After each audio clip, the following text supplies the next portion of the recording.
buenas tardes, bienvenidos a nuestra catequesis sobre el Evangelio de San Juan.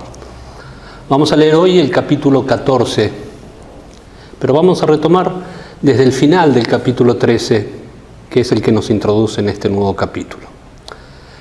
Desde este momento vamos a ver que comienzan los discursos de despedida de Jesús. Jesús se despide de los apóstoles y les deja un testamento de vida. Los otros evangelistas nos cuentan esta despedida de Jesús, pero lo hacen de manera muy breve. Juan, en cambio, lo hace mucho más detalladamente, con un discurso bien articulado. Después del lavado de los pies, va a comenzar este largo discurso que ocupa varios capítulos, en el que Jesús va a explicar minuciosamente todo lo que ha hecho y todo lo que va a suceder en torno a su muerte. Nuevamente vemos que disminuye el aspecto narrativo y en su lugar vamos a encontrar que el aspecto discursivo es la forma en la que Juan nos explica el sentido del Evangelio. Vamos a leer entonces el capítulo 13, por favor, con la Biblia en la mano, 13, 31 al 38. Al salir Judas, dijo Jesús: ahora va a manifestarse la gloria del Hijo del Hombre, y Dios será glorificado en él. Y si Dios va a ser glorificado en el Hijo del Hombre, también Dios lo glorificará a él, y lo va a hacer muy pronto. Hijos míos, ya no estaré con ustedes por mucho tiempo. Me buscarán, pero les digo ahora lo mismo que ya le dije a los judíos: a donde yo voy, ustedes no pueden venir. Les doy un mandamiento nuevo: ámense los unos a los otros. Como yo los he amado, así también ámense los unos a los otros. Por el amor que se tengan los unos a los otros, reconocerán todos que son discípulos míos. Simón Pedro le pregunta: Señor, ¿a dónde vas? Y Jesús le contestó: a donde yo voy, tú no puedes seguirme ahora, algún día lo harás. Pedro insistió: Señor, ¿por qué no puedo seguirte ahora? Estoy dispuesto a dar mi vida por ti. Jesús le dijo: ¿de modo que estás dispuesto a dar tu vida por mí? Te aseguro, Pedro, que antes que el gallo cante, me habrás negado 3 veces. Jesús le dice a sus discípulos lo mismo que le dijo a los judíos, porque lo que le dijo a los judíos vale también para ellos. No hay ninguna distinción, no hay ningún juicio, fíjense, porque, como dijo el mismo Jesús, no he venido a juzgar al mundo, sino para que el mundo se salve. Entonces, lo que está diciendo ahora es lo que dijo antes a los judíos y vale para todos. Donde yo voy, ustedes no pueden venir. Pero les señaló el camino. No pueden venir, pero les señaló el camino. ¿Y cuál es ese camino? Ámense los unos a los otros como yo los he amado. Fíjense, como yo los he amado, porque esta es la medida del amor. No nos deja solamente un mandamiento, sino también un ejemplo y una medida. Ámense, es el mandamiento, el ejemplo y la medida son como yo los he amado. Porque el amor no es una realidad abstracta, es una realidad bien concreta, según el modelo de Jesucristo, según el modelo del amor de Jesús. Jesús tiene una comprensión de lo que es el amor que es propia de la cultura y del pensamiento hebreos. Porque para nosotros el amor es algo afectivo, algo que yo siento. En la visión hebrea, en la visión bíblica, la dimensión del sentimiento, en cambio, están sometidas a otra realidad. Amor en la Biblia no es este sentimiento que me acerca a otra persona que me cae simpática. Es algo concreto, es una mano que se tiende. Es eso que vimos cuando hablamos del buen pastor. Amor es cuidar, amar es cuidar. Es la vida que se entrega en ese cuidado. Ya lo vamos a volver a ver en el capítulo 21, cuando Jesús le pregunta a Pedro, Pedro, ¿me amas? El amor. Pedro, ¿me amas? Sí, Señor, le dice Pedro. Entonces, cuida a mis ovejas. Amar es cuidar, no es un sentimiento, es cuidar. Entonces, resumiendo, vemos que Jesús da el mandamiento del amor, que es entregar la vida. Y Pedro le responde enseguida, yo daré mi vida por vos. Y Jesús lo redimensiona. Te aseguro, Pedro, que antes que el gallo cante, me habrás negado 3 veces. Redimensiona lo que significa una respuesta apurada, una respuesta en la que yo es el centro, yo te voy a seguir, yo estoy dispuesto a dar la vida. Puedo dar la vida, puedo darla como una gracia que recibo, no como el fruto de mi esfuerzo, como una energía personal, independiente y autónoma. Puedo dar la vida, pero por gracia. Y Pedro lo va a entender esa noche. Y ahora entramos en el capítulo 14. No se inquieten, crean en Dios y crean también en mí. En la casa de mi Padre hay lugar para todos. Si no fuera así, ya lo habría dicho. Ahora voy a prepararles ese lugar.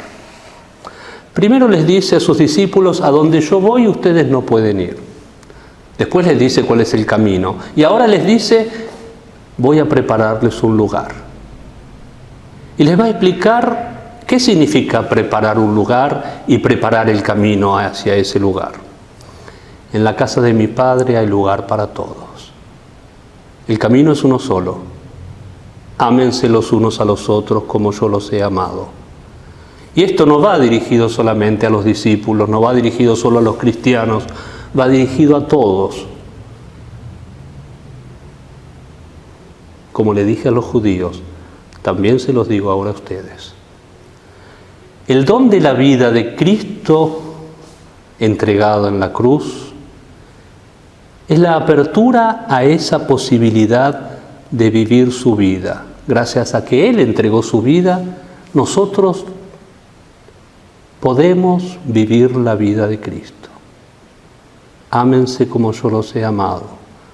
Todos, ámense todos, los unos a los otros. Porque como nos decía Pablo, la ley nos salva, no nos salva. Los mandamientos no nos salvan. La salvación nos viene solo por el amor. Un amor como el de Cristo, que no es un amor sentimental, sino concreto. El concreto, cuidar y dar la vida. Este es el camino. Y a la vez, este es el lugar que nos ha preparado Jesús. Vivir en el amor, que es vivir en Dios. Voy a prepararles un lugar. Tenemos que tener cuidado cómo entendemos estas palabras de Jesús. Voy a prepararles un lugar no significa que Jesús se fue al más allá para prepararnos una casita para cuando fuéramos pudiéramos vivir allí. Jesús va al Padre y desde el Padre nos manda al Espíritu. Y el Espíritu es el amor de Dios. El amor de Dios que es derramado en nuestros corazones. De esa manera nos prepara un lugar, pero no allá, nos prepara un lugar acá. Recibimos el amor, recibimos el Espíritu Y si vivimos en el Espíritu, ya estamos viviendo en Dios.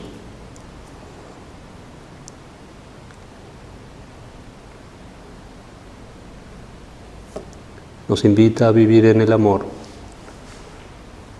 Nos invita a vivir en lo que es Dios, porque Dios es amor. En la casa de mi Padre hay lugar para todos. Si no fuera así, ya lo habría dicho. Ahora voy a prepararles ese lugar. Una vez que me haya ido y les haya preparado el lugar, regresaré y los llevaré conmigo para que puedan estar donde voy a estar yo. Ustedes ya saben el camino para ir a donde yo voy. Los llevaré conmigo para que puedan estar donde voy a estar yo. Fíjense qué fuerte esta frase, ¿no? Donde yo voy a estar, allí van a estar ustedes. Porque no estamos destinados a vivir sometidos a Dios. Porque no estamos bajo Cristo, sino que estamos con Cristo. Para que ustedes puedan estar donde voy a estar yo, con Cristo. Con Él, donde está Él. Ese es el proceso de divinización del hombre. Ya lo hablamos anteriormente. Ustedes son dioses e hijos del Altísimo. ¿Sí? Y ahora nos dice, vivan en el amor, porque si son dioses, la vida de Dios es el amor. No hay otra forma de vivir en Dios. No hay otra forma de vivir de Dios. Todo es amor. Y si vivimos en el amor, que es el Espíritu, ya hemos llegado. La promesa del paraíso para los cristianos no es la promesa de un lugar donde estaremos felices, postrados eternamente delante de Dios. La promesa del paraíso no es solamente contemplación, es más bien comunión, porque participaremos de ese misterio de Dios, que es misterio de amor. Donde yo estoy, también estarán ustedes. No debajo, sometidos, no al lado, sino conmigo. Esta es la promesa. Estaremos con Dios en Dios.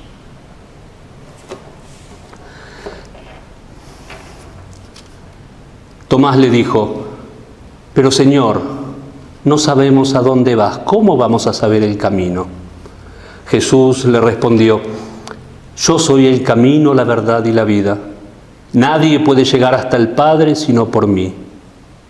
Si me conocieran, conocerían también a mi Padre. Desde ahora lo conocen, pues ya lo han visto. Entonces Felipe le dijo, Señor, muéstranos al Padre, y eso nos basta.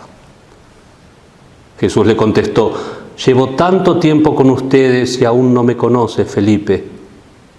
El que me ve a mí, ve al Padre. ¿Cómo me pides que les muestre al Padre? ¿No crees que yo estoy en el Padre y el Padre en mí? Lo que les digo no son palabras mías, es el Padre que vive en mí, el que está realizando su obra. Deben creerme cuando afirmo que yo estoy en el Padre y el Padre está en mí. Si no creen en mis palabras, crean al menos en mis obras. Les aseguro que el que cree en mí hará también las obras que yo hago, e incluso otras mayores, porque yo me voy al Padre. En efecto, cualquier cosa que pidan en mi nombre, lo haré para que el Padre sea glorificado en el Hijo. Les concederé todo lo que pidan en mi nombre. Si me aman, obedecerán mis mandamientos, y yo rogaré al Padre y les dará otro Consolador para que esté siempre con ustedes. Es el Espíritu de la verdad que no puede recibir el mundo, porque ni lo ve ni lo conoce. Ustedes, en cambio, lo conocen porque vive en ustedes y con ustedes está. No los dejaré huérfanos, regresaré con ustedes. El mundo dejará de verme dentro de poco. Ustedes, en cambio, seguirán viéndome porque yo vivo y ustedes también vivirán. Cuando llegue aquel día reconocerán que yo estoy en mi Padre, ustedes en mí y yo en ustedes. El que acepta mis mandamientos y los pone en práctica, ese me ama de verdad, y el que me ama será amado por mi Padre. También yo lo amaré y me manifestaré a él. Fíjense bien lo que nos está diciendo Jesús en este pasaje. Jesús es el camino, la verdad y la vida. Quien vive la vida de Cristo vive la vida de Dios, porque Cristo es Dios. Y viviendo la vida de Dios, entramos en este misterio de la Trinidad. ¿Por qué? Porque vivo la vida de Cristo. Cristo es Hijo, y si vivo la vida del Hijo, vivo la vida del Hijo de Dios y hago la experiencia de esa filiación divina, porque empiezo a vivir como hijo de Dios. Y al vivir como hijo de Dios, experimento el amor que viene de Dios. Y este amor es el Espíritu Santo. Un misterio de Trinidad. Fíjense, el Padre en mí, yo en ustedes y ustedes en mí. El Espíritu en ustedes. Empezamos a vivir la vida de Dios con Dios. Y fíjense bien otra cosa. ¿Cuáles son los aspectos fundamentales para recorrer este camino? Y no es la fe, no es la fe. Releamos los versículos 19 y 20. El mundo dejará de verme dentro de poco. Ustedes, en cambio, seguirán viéndome, porque yo vivo y ustedes también vivirán. Cuando llegue aquel día, reconocerán que yo estoy en mi Padre, ustedes en mí y yo en ustedes. Y en el versículo 11 había dicho algo semejante.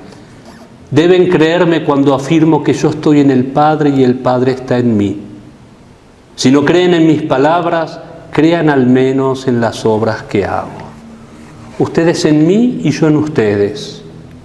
Yo en el Padre y el Padre en mí.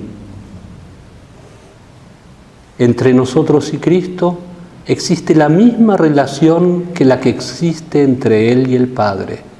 Yo en ustedes y ustedes en mí. Yo en mi Padre y mi Padre en mí. Es la misma relación porque estamos viviendo en Dios la vida de relación que existe entre las personas divinas. Así como Él es una cosa sola con el Padre, también nosotros somos una cosa sola con el Hijo. Y esto es el misterio de la encarnación. Somos suyos, una cosa sola, una carne, ustedes en mí y yo en ustedes. Una carne. Cuando nos hacemos la señal de la cruz, toquemos la carne, porque no es un signo meramente espiritual. Recordamos que esta carne ha sido asumida y que esta carne ha sido bañada en el nombre del Padre y del Hijo y del Espíritu Santo el día de nuestro bautismo. Asumida por Cristo y regenerada en el bautismo. Somos carne y la carne es el eje de nuestra salvación.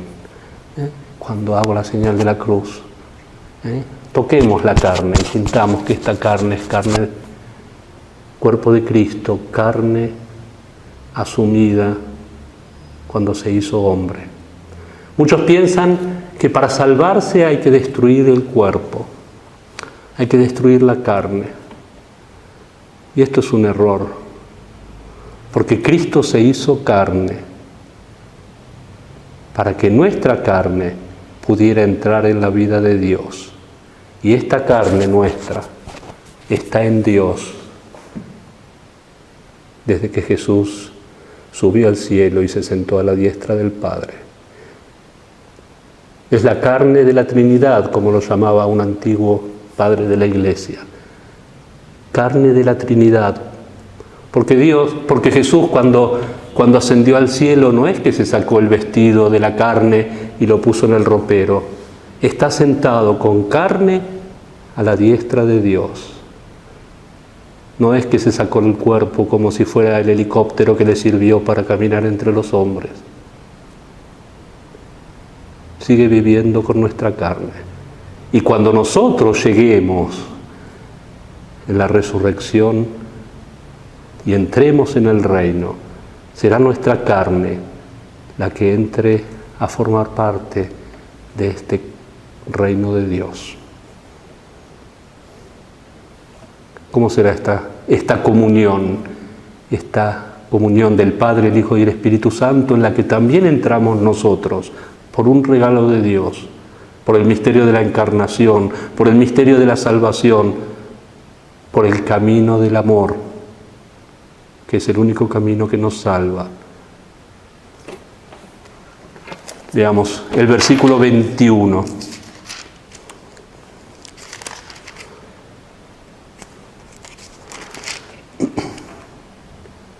El que acepta mis mandamientos y los pone en práctica, ese me ama de verdad. Y el que me ama será amado por mi Padre. También yo lo amaré y me manifestaré a él. Este es el mandamiento que ya encontramos en el capítulo 13, los versículos 34 y 35. Les doy un mandamiento nuevo: ámense los unos a los otros. Como yo los he amado, así también ámense los unos a los otros. Por el amor que se tengan, reconocerán todos que son discípulos míos. Por esto nos van a reconocer, no por otra cosa, sino por el amor, no por el acta de bautismo, certificado de bautismo, no por el certificado de casamiento, no por el moñito de la primera comunión, no porque estemos largas horas sentados delante del Santísimo. Todo eso ayuda, no estoy criticando, pero no es eso lo central. Todo eso nos ayuda para vivir cerca de Dios, para estar en Dios. Pero estamos realmente en Dios cuando vivimos en el amor. Fíjense que hay otro mandamiento también en el capítulo 13, en el versículo 13. Ustedes me llaman Maestro y Señor, y tienen razón, porque efectivamente lo soy. Pues bien, si yo, que soy el Maestro y el Señor, les he lavado los pies, ustedes deben hacer lo mismo unos con otros. Les he dado ejemplo para que hagan lo mismo que yo he hecho con ustedes. Yo les aseguro que un siervo no puede ser mayor que su señor, ni un esclavo puede ser superior a quien lo envió. Sabiendo esto, serán dichosos si lo ponen en práctica. Por eso los reconocerán, dice Jesús, porque viven en el amor manifestado en el servicio. Porque nos amamos los unos a los otros. Y lamentablemente, si miramos el entorno eclesial en el que vivimos,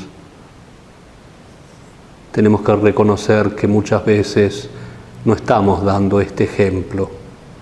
No nos estamos comportando de manera que se reconozca que somos sus discípulos. Cuánta división hay en nuestra vida, incluso dentro de la iglesia. Cuánta división. ¿Cómo hemos podido llegar al punto de dejar que entrara la división entre nosotros? Volvamos al capítulo 13 siempre, en el versículo 27 y 30.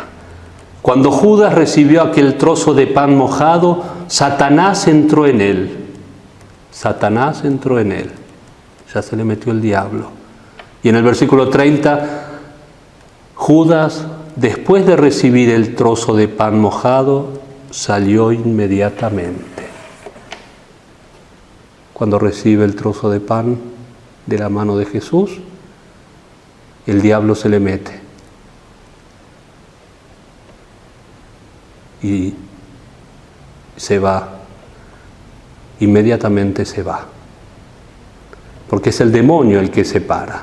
Entra en Judas y Judas salió inmediatamente, abandonó el grupo de los 12, abandonó a su amigo, a Jesús, se fue.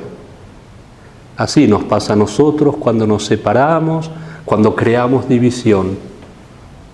Separamos, nos separamos. El camino es el amor. El punto de llegada es el Dios amor. ¿Cómo podemos vivir en la discordia? ¿Cómo podemos vivir en la división, ensanchando grietas, criticando a quien no piensa como nosotros? Seguramente tenemos muchas razones lógicas, frías, sopesadas, ponderadas, muchas razones. Pero ¿para qué nos sirven las razones si al final nos quedamos separados del cuerpo? ¿Para qué nos sirven las razones? Judas seguramente tenía sus razones. ¿Se demostraron equivocadas? Sí, tal vez. Sí. ¿Y quién nos dice que nuestras razones al final no se van a demostrar equivocadas? Porque hay un solo camino. Ámense como yo los he amado. Y pareciera que no nos estamos amando como Él nos amó. También a Judas el Señor le lavó los pies.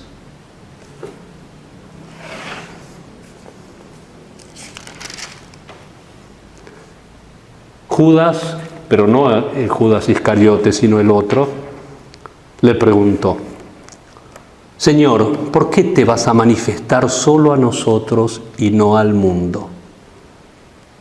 Jesús le contestó: el que me ama se mantendrá fiel a mis palabras.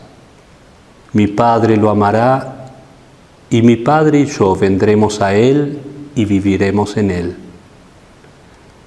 Por el contrario, el que no pone en práctica mis palabras es que no me ama, y las palabras que escuchan no son mías, sino del Padre que me envió. Les he dicho todo esto mientras estoy con ustedes, pero el Consolador, el Espíritu Santo, a quien el Padre enviará en mi nombre, hará que recuerden lo que yo les he enseñado y les explicará todo. Fíjense esto que dice Judas Tadeo. ¿Por qué te vas a manifestar solo a nosotros? ¿Por qué no te vas a manifestar a todo el mundo? Judas Tadeo intercede por todo el mundo, por el mundo entero. Y Jesús, a partir de la capacidad del amor que manifiesta este deseo de Judas Tadeo, extiende esa capacidad fuera del grupo. Es el amor el que abre el camino.